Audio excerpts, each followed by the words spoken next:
రేవంత్ రెడ్డి గారి ప్రభుత్వం అడ్డగోలు దోపిడీ మీదనే దృష్టి పెట్టింది. లగచెర్ల కావచ్చు, హెచ్సియు భూములు కావచ్చు, ఇట్లా ఏది చూసినా కూడా దాని వెనుక ఒక దోపిడీ.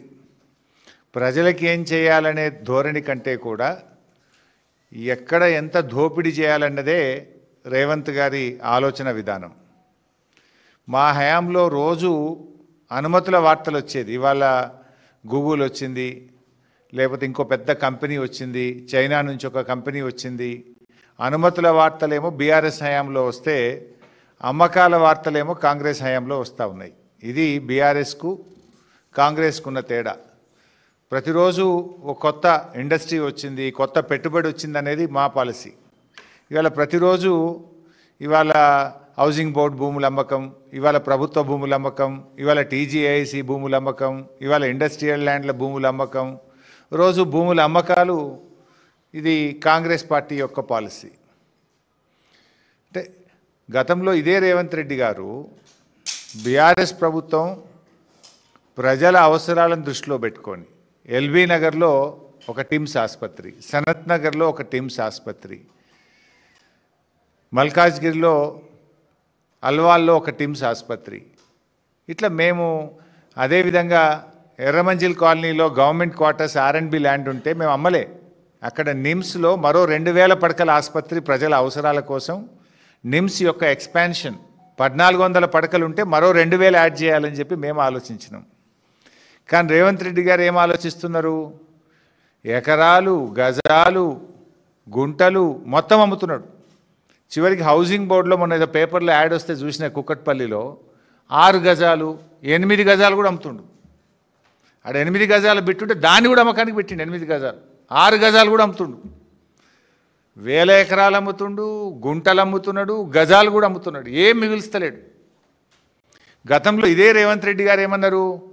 ఆనాడు బీఆర్ఎస్ ప్రభుత్వము ప్రభుత్వ అవసరాలను గుర్తుంచుకొని అక్కడో ఇక్కడో నిరుపయోగమైనటువంటి భూములను ఈ రాష్ట్రం యొక్క ప్రజల అవసరాల కోసం మేము అమ్మితే ఆ రోజు అడ్డగోలుగా మాట్లాడినాడు. ఒకసారి ఆ వీడియో కూడా చూద్దాం. ఇది పెద్దలు ఇచ్చిన ఆస్తి. మనం బ్రతకడానికి మన సోకులకు ఈ భూములు అమ్మొద్దు. ఒకవేళ ఈ భూములను అమ్మితే భవిష్యత్తులో ప్రజల అవసరం కోసం ఏదైనా నిర్మించాలన్నా ప్రభుత్వ ఆసుపత్రులు కానీ విద్యాలయాలు కానీ చివరికి చచ్చిపోతే శ్మశానాలకు కూడా భూమి లేని పరిస్థితి ఉంటది. వీటిని ఎట్టి పరిస్థితులు అమ్మకూడదు. తెలంగాణ జాతి సంపదను భవిష్యత్ తరాలకు ప్రభుత్వ భూమి అందుబాటులో లేకపోతే చివరికి శ్మశానాలకు కూడా కరువు వచ్చే పరిస్థితి ఉంటది. కాబట్టి ఈ భూములను అమ్మొద్దు అని చెప్పి ఒక పక్కన తెలంగాణ వాదులు చర్చ చేస్తున్నారు. మరి ఆనాడేమో భూములు అమ్మొద్దు అని ఇదే రేవంత్ రెడ్డి శుద్ధపూస లెక్క మాటలు మాట్లాడిండు. ఇవాళ గుంటలు, గజాలు ఏమి లేకుండా తెగనమ్మే ప్రయత్నం చేస్తూ ఉన్నాడు. మరి భవిష్యత్తులో తెలంగాణలో ఈ ప్రాంతంలో ఆసుపత్రుల కోసం కానీ, పాఠశాలలు కాలేజీల కోసం కానీ, పార్కుల కోసం కానీ ఈ ప్రాంత అభివృద్ధికి ల్యాండ్లు అవసరం లేదా? మొన్న జూబ్లీ హిల్స్ ఎన్నికల్లో చూసాం. హడావిడిగా రేవంత్ రెడ్డి గారు ముస్లిం గ్రేవ్ యార్డ్కు, కబ్రస్థాన్కు ల్యాండ్ కేటాయిస్తే అది మిలిటరీ వాళ్ళు వచ్చి మా ల్యాండ్ అన్నారు. మరి ఆ ల్యాండ్ లేక ఇబ్బంది అవుతుంది కదా. మరి ఇటువంటి భూములను కాపాడి పెట్టుకుంటే రేపు తెలంగాణలో భవిష్యత్ అవసరాలకు అవసరం ఉండవా? ఇతర రాష్ట్రాల్లో ఏం చేస్తున్నారు? ఇట్లాంటి పారిశ్రామిక ల్యాండ్స్ మహారాష్ట్ర కానీ, కొన్ని రాష్ట్రాలు గుజరాత్ కానీ సిటీ డెవలప్ అయితే 50% భూమి ప్రభుత్వం తీసుకుంటుంది. మిగతా 50%ను ఇలాంటి 50%, 100% ఫీజు తీసుకొని రెగ్యులరైజ్ చేస్తుండ్రు. కానీ నువ్వేం చేస్తున్నావు? 30%కే పప్పు బెల్లాలకు కట్టబెడుతున్నావు. ఒక విధానం లేదు. ఇవాళ రేవంత్ రెడ్డి గారు HMDA భూములు, TGIC భూములు, హౌసింగ్ బోర్డులు భూములు, స్వగృహ భూములు ఏవి లేకుండా తెగనెమ్ముతా ఉన్నాడు. ఈయన అనుముల రేవంత్ రెడ్డి కాదు, అమ్మకాల రేవంత్ రెడ్డి అయిపోయాడు. మొత్తం రాష్ట్రాన్ని అమ్మదొప్పుతూ ఉన్నాడు.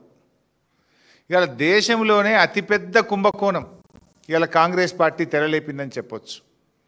బీఆర్ఎస్ పార్టీ చెప్పినటువంటి మాటలు, నిన్న కేటీఆర్ గారు చెప్పినటువంటి మాటలు అక్షర సత్యము అని నిన్నటి మంత్రి గారి మాటలతో రుజువైపోయింది, తేటతెల్లమైపోయింది.